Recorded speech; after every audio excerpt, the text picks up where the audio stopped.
Énergie, courage, persévérance. Oh, en bref, d'abord, ingénieure avant tout, par mon éducation.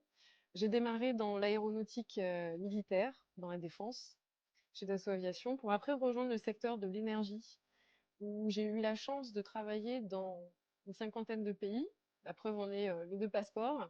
J'ai aussi eu l'occasion de vivre à l'étranger et en particulier en Norvège pendant 5 ans. Ça a changé ma vie. Pour finalement passer dans le monde de l'IT chez Cisco, entreprise américaine qui a été à nouveau une très belle expérience, en particulier sur l'Europe du Sud.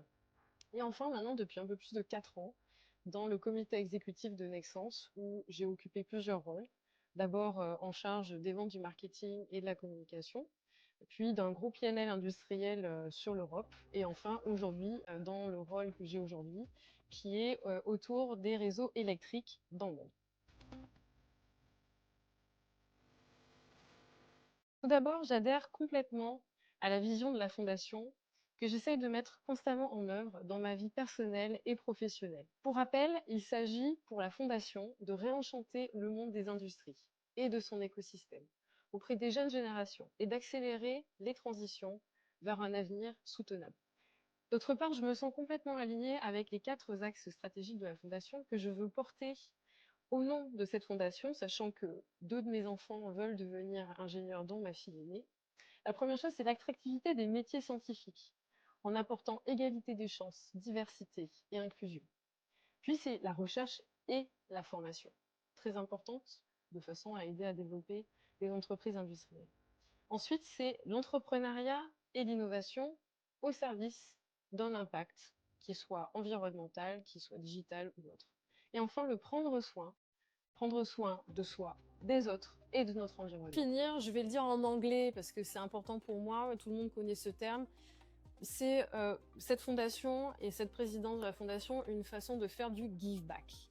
C'est-à-dire à la fois donner de mon temps et de mon énergie, courage et persévérance à la fondation, mais c'est aussi mettre à disposition mon expérience pour ceux qui en ont besoin, sachant que j'ai eu la chance à la fois d'étudier à l'École centrale de Lille, mais également de faire ma dernière année à Centrale Supélec.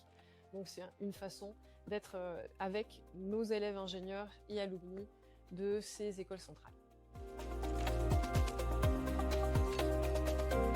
Parmi nos 4 axes stratégiques que j'ai mentionnés, nos priorités, avec le directeur de la Fondation, sont de travailler autour du bien-être de nos étudiants ingénieurs, la santé mentale, l'alimentation, l'activité physique, les espaces de travail et un fonds de bourse d'urgence, mais également du soutien vers les associations étudiantes et notre impact environnemental. Et ce, tout en intégrant une ambition orientée vers la féminisation et la diversité des cohortes d'étudiants. Cela se traduira par la réalisation d'une première levée de fonds importante pour rendre possible la création d'une classe préparatoire intégrée, tremplin, diversité, pour féminisation et ouverture sociale. Car actuellement, nous n'avons seulement, dans nos élèves ingénieurs, que 22% de femmes et 14% de boursiers.